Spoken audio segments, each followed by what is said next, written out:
जय माँ कामाख्या। आपका बहुत बहुत स्वागत है आपके ही इस YouTube चैनल में। मैं आपके समक्ष सुशील गुरु जी। गुप्त नवरात्र 12 तारीख से प्रारंभ होने जा रहे हैं और यह 21 तारीख तक रहेंगे। गुप्त नवरात्र वर्ष में 2 बार आते हैं और जो कि ये माघ महीने में ये आने वाले गुप्त नवरात्र विशेष महत्व लिए हुए होते हैं। ऐसा क्यों है? जैसा कि नाम से ही विदित है कि गुप्त तरीके से पूजा, गुप्त तरीके से ही अगर विधि विधान द्वारा अगर साधना की जाएगी तो निश्चित तौर से आपकी मनोकामना अवश्य पूर्ण होगी। लेकिन गुप्त का अर्थ गुप्त ही है और अगर भूले से आपने अगर गुप्त देवी की अगर आराधना कर ली तो फिर कहने ही क्या है। गुप्त देवी कौन सी है? गुप्त देवी मां कामाख्या,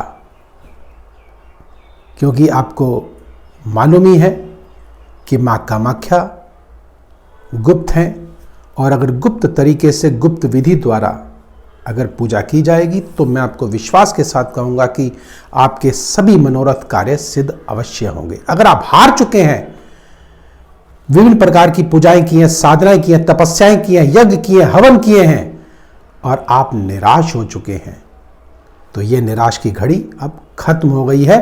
12 तारीख से लेकर 21 तारीख तक विशेष पूजा कर, लेकिन ध्यान रखिए, मैं फिर पुनः आपसे आग्रह कर रहा हूं कि गुप्त तरीके से गुप्त ही रखना है इसको, तभी आप इसका लाभ उठा पाएंगे। अगर आपने इसको गुप्त नहीं रखा तो करने का कोई लाभ भी नहीं है, फायदा भी नहीं है।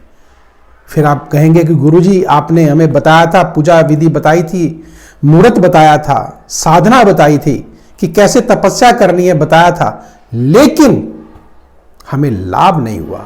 ऐसा अक्सर होता है। अब आप जानिए कि शुभ मुहूर्त क्या है। इसका शुभ मुहूर्त है 8:34 से लेकर के और 9:59 तक आपने कलश स्थापना करनी है और पूजन विधि जो है या पूजन का जो समय है वह दोपहर 12:13 से लेकर के और 12:59 के बीच में आप कर सकते हैं। और प्रतिदिन अगर दुर्गा सप्तशती का पाठ करें और एक छोटा सा प्रयोग और करें, वह क्या है कि अगर आप कर्ज में डूबे हैं, बच्चा पढ़ाई में मन नहीं लगा रहा है, धन के लिए आप परेशान हैं, विदेश जाना चाहते हैं नहीं जा पा रहे हैं, करियर में दिक्कत आ रही है, अच्छा कॉलेज नहीं मिल पा रहा है बच्चे को, या लव में कहीं दिक्कत आ रही है, या यूं पति पत्नी में दिक्कत आ रही है, विक्टर होने जा रहा है, तलाक होने जा रहा है, मुकदमेबाजी हो गई है, मैरिज में प्रॉब्लम आ रही है, या संतान में दिक्कत आ रही है, या यूं कहें कि किसी प्रकार के नजर दोष, टोना टोटका या व्यापार एकदम से बंद हो चुका है, नौकरी नहीं मिल पा रही है, किसी भी प्रकार की समस्या अगर है तो आप इस दुर्गा सप्तशती का पाठ दिन में कम से कम 2 बार पूर्ण करिए। और स्नान किससे करना है? कच्चे दूध से और गुलाब जल से प्रतिदिन स्नान करिए।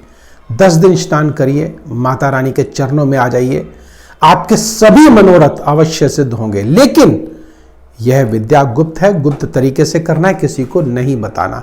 और अगर आप चाहते हैं कि गुरुजी हम आश्रम में आपकी ये पूजा कराना चाहते हैं तो नंबर स्क्रीन पर चल रहे हैं, आप व्यक्तिगत रूप से भी हमसे संपर्क करके अपनी इस गुप्त पूजा को करा सकते हैं।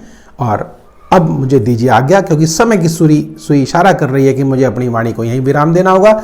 अगर मैं इस विषय पर चर्चा करूंगा तो बहुत लंबी चली जाएगी। निश्चित तौर से मैं अपनी वाणी को यहीं विराम देता हूं और आप भी समय का लाभ उठाएं और तत्काल लाभ उठाएं। कल पर अगर छोड़ देंगे तो काल हो जाएगा वो, तो ध्यान रखिएगा। अभी इसी समय फोन उठाएं और करें। अगर आप पूजा कराना चाहते हैं, गुप्त पूजा कराना चाहते हैं तो मां कामाख्या की कृपा से आपके ऊपर यह मनोकामना जो है आपकी पूर्ण होती हुई आपको अवश्य दिखाई देगी। तो मां कामाख्या का आप पर आशीर्वाद बने, ऐसी मैं मां कामाख्या से भी प्रार्थना करूंगा। तो अब मुझे दीजिए आज्ञा। जय मां कामाख्या।